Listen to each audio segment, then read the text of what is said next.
నేడు తిరుపతిలో సీఎం చంద్రబాబు పర్యటించనున్నారు. భారత విజ్ఞాన్ సమ్మేళనంలో సీఎం పాల్గొంటారు. ఈ కార్యక్రమంలో సీఎంతో పాటు ఆర్ఎస్ఎస్ చీఫ్ మోహన్ భగవత్, కేంద్ర మంత్రి గజేంద్ర సింగ్ షెకావత్ పాల్గొంటారు. నేటి నుంచి ఈ నెల 29 వరకు తిరుపతిలో భారత విజ్ఞాన్ సమ్మేళనం జరగనుంది. తిరుపతి జిల్లా పోలీస్ కార్యాలయాన్ని ప్రారంభించనున్నారు చంద్రబాబు.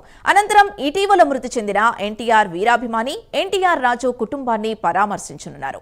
ప్రముఖుల పర్యటన దృష్ట్యా పోలీసులు భారీ బందోబస్తును ఏర్పాటు చేశారు. 3000 మంది పోలీసులతో భద్రతా ఏర్పాట్లు చేశారు.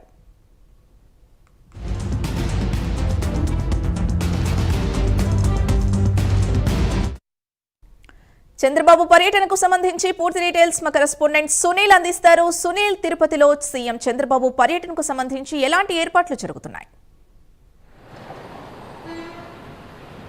రైట్ సింధు, మొత్తం మీద ఏదైతే మరి కాసేపట్లో అంటే 9:30 రాష్ట్ర ముఖ్యమంత్రి నారా చంద్రబాబు నాయుడు తిరుపతికి చేరుకున్నారు. తిరుపతి అగ్రికల్చర్ యూనివర్సిటీలో ఏర్పాటు చేసినటువంటి హెలిప్యాడ్కి ఆయన ప్రత్యేక హెలికాప్టర్లో అక్కడికి చేరుకుంటారు.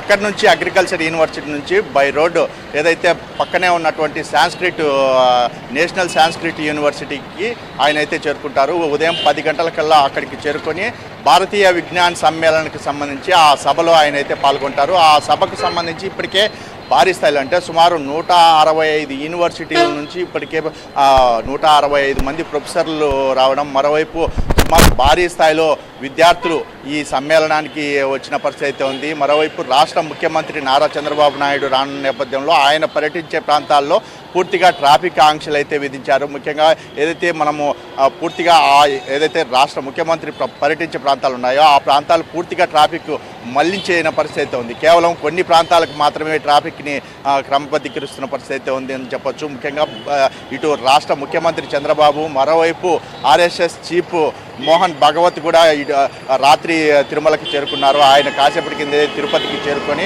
ఏదైతే ఈ భారతీయ విజ్ఞాన్ సమ్మేళనానికి కూడా ఆయన హాజరవుతున్న నేపథ్యంలో సెక్యూరిటీ భారీ స్థాయిలో ఏర్పాటు చేసిన పరిస్థితి ఉంది. ఎందుకంటే ఇద్దరు విఐపీలకు సంబంధించి భారీగా Z+ కేటగిరీ సెక్యూరిటీ ఉండడంతో విఐపీలు తిరిగే ప్రాంతాల్లో భారీ స్థాయిలో సెక్యూరిటీ ఏర్పాటు చేసిన పరిస్థితి అయితే ఉందని చెప్పొచ్చు. ముఖ్యంగా ఏదైతే ఈరోజు మధ్యాహ్నం అంటే ఉదయం 10 గంటల నుంచి మధ్యాహ్నం 1 గంట వరకు ఈ సభలో రాష్ట్ర ముఖ్యమంత్రి పాల్గొంటారని చెప్పేసి ఇప్పటికే అధికారులు తెలిపిన పరిస్థితి అయితే ఉంది. మధ్యాహ్నం 1:10 తిరుపతిలో నూతనంగా నిర్మించినటువంటి జిల్లా పోలీస్ కార్యాలయానికి అయితే చేరుకుంటారో అక్కడ ఆయన ప్రారంభించిన తర్వాత అనంతరం 1:30 ఇటీవల మృతి చెందినటువంటి మాజీ బోర్డు మెంబర్ ఎన్టీఆర్ వీరాభిమాని ఎన్టీఆర్ రాజు కుటుంబ సభ్యులు ఆయన కుమారుడు శ్రీధర్ వర్మని రాష్ట్ర ముఖ్యమంత్రి చంద్రబాబు పరామర్శించనున్న పరిస్థితి ఉంది. దానికి సంబంధించి కూడా ఆయన వచ్చే ప్రాంతాలు పూర్తి స్థాయిలో ఇటు పోలీసు బలగాల ఆధీనంలో ఉన్నాయని చెప్పొచ్చు. ముఖ్యంగా అనంతరం వాళ్ళని పూర్తిగా పరామర్శించిన తర్వాత మధ్యాహ్నం 2 గంటలకి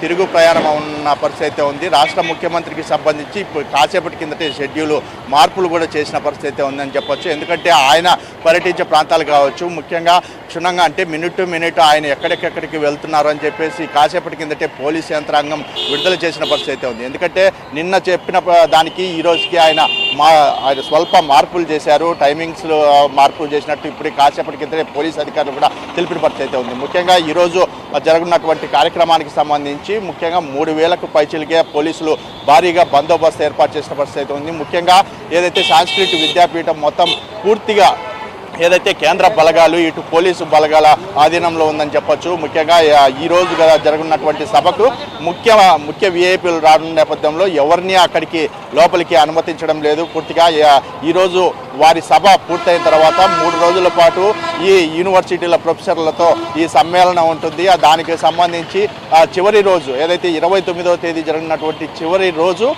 రాష్ట్ర ఉప ముఖ్యమంత్రి డిప్యూటీ సీఎం పవన్ కళ్యాణ్ గారు ఏదైతే ఈ సభకి వస్తారని చెప్పేసి ఇప్పటికే అధికారులు తెలిపిన పరిస్థితి ఉంది. ఆయన వచ్చే నేపథ్యంలో ఇటు భారీ స్థాయిలో ఇక్కడికి చేరుకున్న ఏదైతే కార్యకర్తలు కావచ్చు, మరోవైపు అభిమానులు భారీగా రానున్న నేపథ్యంలో దానికి సంబంధించి కూడా పూర్తిగా క్షుణ్ణంగా పరిశీలిస్తున్నారు పోలీస్ అధికారులు. ఎందుకంటే ఒకవేళ ఎక్కడ అవాంఛనీయ సంఘటనలు చోటు చేసుకోకుండా ఆయన విఐపీలు వచ్చేటువంటి ప్రాంతాలను పూర్తిగా పోలీసు ఆధీనంలోకి తీసుకున్న పరిస్థితి ఇక్కడ కనపడుతోంది. Sindhu. Right Sunil, thank you.